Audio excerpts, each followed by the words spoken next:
Hey everyone, I'm James Jump, otherwise known as TapeDeck Reviews. Welcome back to the new show, Artist Rundown, the show I bring on some artists and bands. We talk a bit, I answer a few questions, and we vibe for a bit. So this week's guest, we have Lilah. Do you want to introduce yourself? Hey, yeah, I'm Lilah, and I'm an upcoming musician from Merseyside.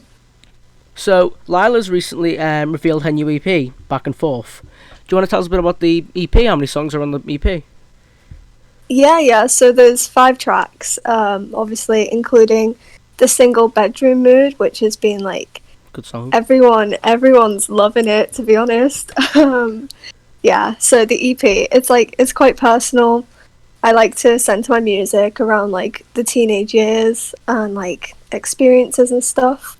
So yeah, it's a very personal EP, Great and stuff. yeah. So moving on to the first question, I'm going to say, who is Lilah? Who is Lilah and what's behind the EP cover? Because I have seen the cover on your Instagram. Is there any meaning behind it or anything?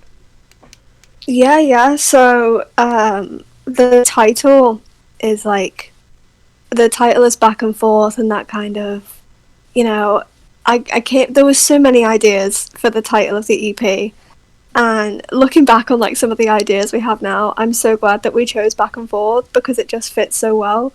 Like it just came into my head, and I was immediately like, yeah, that's the one. It kind of like refers to confusing situations and like Yeah. conflicting feelings, and you're kind of going back and forth between the same situation. You can't really resolve it.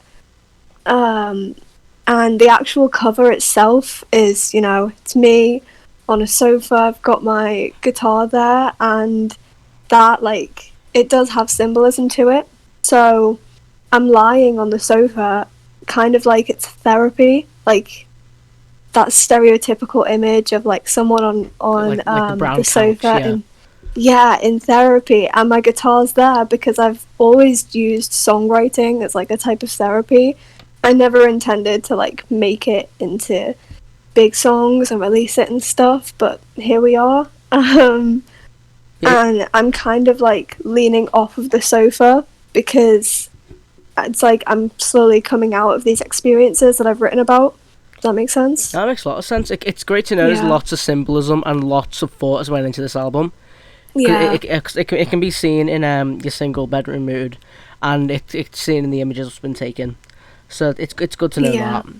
So the new EP, I know you can't say much about it now, but what's your favourite song on the list? Oh, I'd say. Oh, that's a good one. I'd say the 4th track Fourth track. on the EP is definitely my favorite. Um, yeah, I think that is some of my best writing to date. Yeah, that one's definitely my favorite. It's the good thing about being a new artist, saying like, oh yeah, best one to date, because you can always say it's my best song so far, because there's Yeah, always so much to add on. exactly. Yeah. So, as before, I mentioned Bedroom Mood. I knew the song when it was called Bedroom Song. Yeah. I knew it for ages. So, the music video recently released. Great music video. How did you enjoy the making of it? What was the making of it like? Yeah. Oh, it was so fun. So we wanted the project, like the whole project, to kind of, like I'm a student myself, Yeah. and I've always struggled to like get opportunities in the industry. Completely So understand. with this project, I wanted to give as many students an opportunity and experience as I could. So the music video was filmed by a group of students, Mhm. and we chose like certain locations that kind of they Remi- seemed like normal locations, but they like just I don't know, like they seemed special to me. So it all came together because I know you used a few. There was a few locations used, like Oxton and Yeah, Thurston, yeah. but it all felt like it flowed really well where everywhere was. Yeah, it did. It all fitted like a theme of like just being outdoors. The outdoor bike scene. Yeah. So The bike. the bike motif. But yeah, the editing was great. The camera work was really. It was a really nice music Oh video. yeah, it was.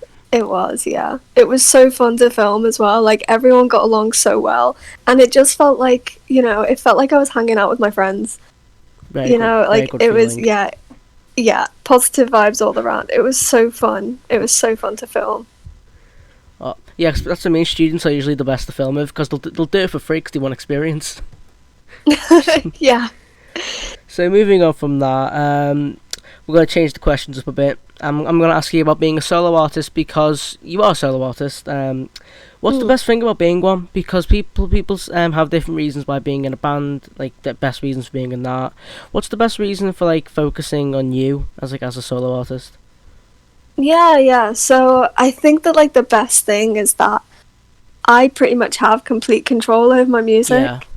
And, you know, as I've said before, like my writing is very personal, so I feel like who better to play it than me, you know? And yeah, I have complete control. Like, you know, I work on my production skills and stuff like that. I literally like work on it all myself. All my music is me. I write it myself, I record it myself, I produce it myself. Obviously I have help with like mixing and stuff because of software and everything, but for the most part it like the music is me. So that I think that's the best thing about it is like the authenticity and the control. Yeah, like the creative freedom, because Exactly. you can get someone to sing one of these songs on the EP, but it wouldn't have the same amount of emotion in it as well. Yeah, like all of these songs are so meaningful. Which is always nice to hear with songs. Yeah. So the EP, back to that again. How long's it been in the making for? Oh, so I basically we went into lockdown, didn't we? Mm.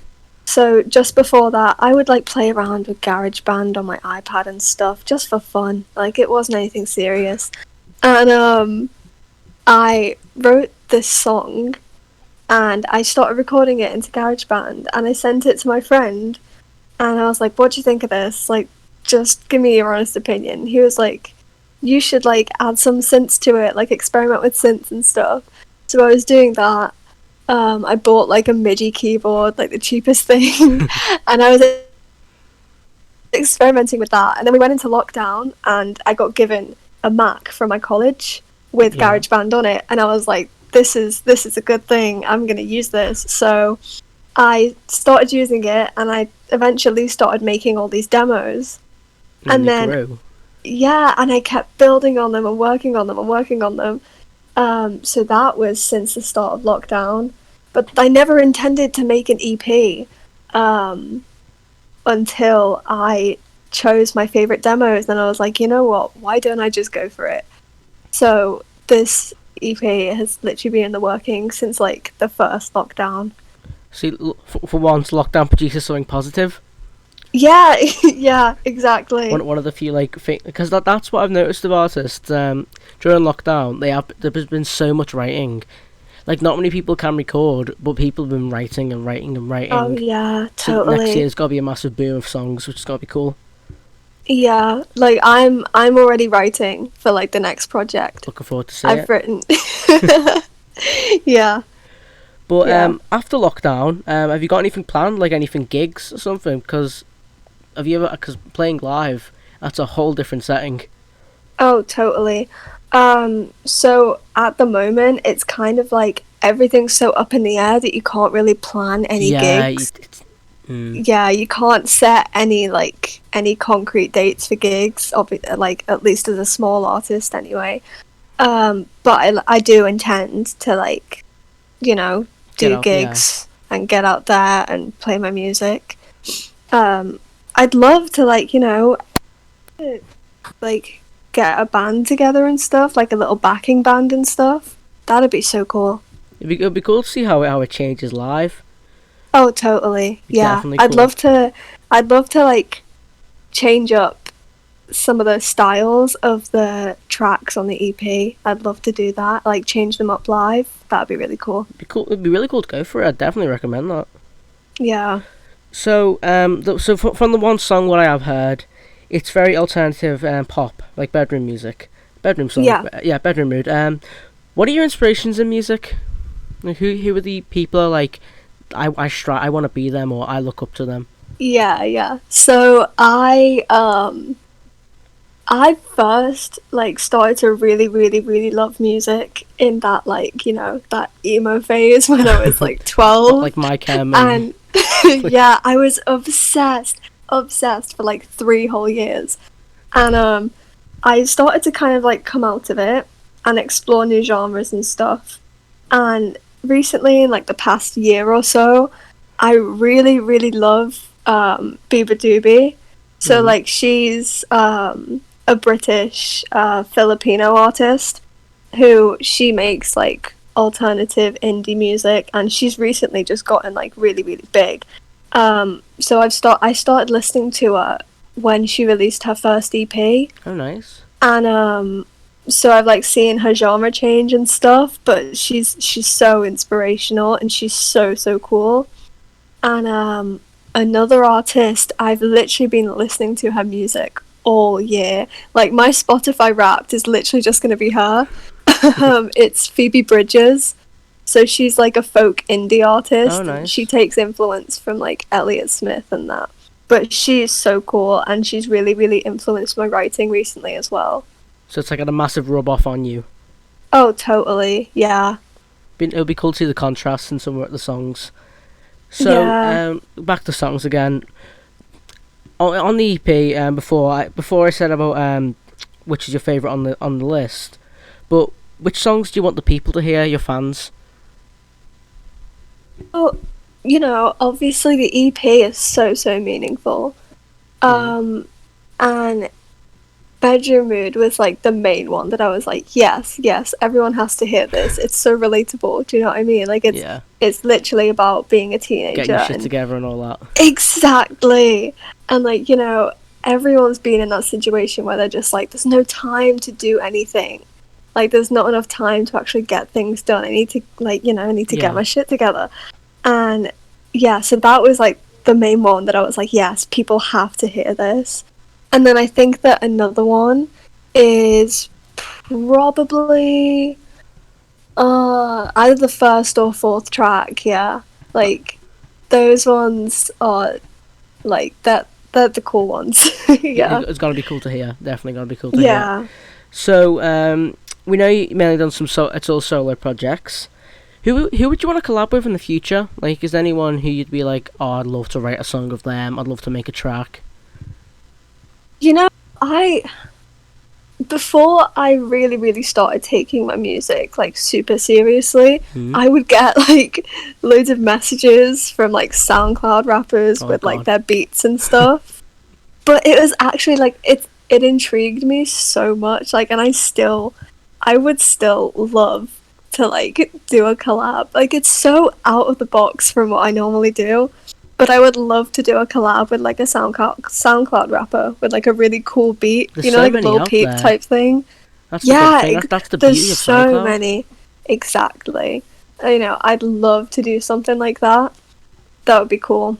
Because the thing with SoundCloud is whoever messages you, even if it's free, it's good to network. And that's what I love about the music industry. If you network with some people, it can be so helpful to your career, and you meet lots of amazing people from it. Yeah. So, coming on to the final question, what separates you from the other alternative pop bedroom artists? What makes Lilah special to listen to? I think because, as I've said before, like, I think that because my music is so personal, and it's so specific to my experiences, I think that's what, separates me from others, because no one has gone through the exact experiences that I've gone through. It's unique. People can relate to them, but they've never actually, gone through those exact things. And I think that's what kind of like separates all artists, I guess. Yeah. Is that we're all kind of like our own individual people with our own lives. And I think that people do forget that like musicians, like, they're people, like they're just people with lives. And so I guess that's what separates me from other alternative bedroom pop artists. I think that's a great answer. I think that's actually one of the best answers people say when I ask a similar question. Yeah. So, I'm coming near the end of the interview. I'm going to plug all your social medias, Spotify, and the pre-save for the new album. for New EP. Is Yeah, there anything cool. you want to say? Yeah, I mean, thank you to everyone who's streamed Bedroom Mood so far, and don't forget to pre-save Back and Forth, because, yeah, that one's a roller coaster. Gonna be Yeah, good. yeah. Well, I've been James Jump. This has been Lilah. Hope you all like this. Hey, Don't forget to yeah. like, subscribe. I'll see you all next episode.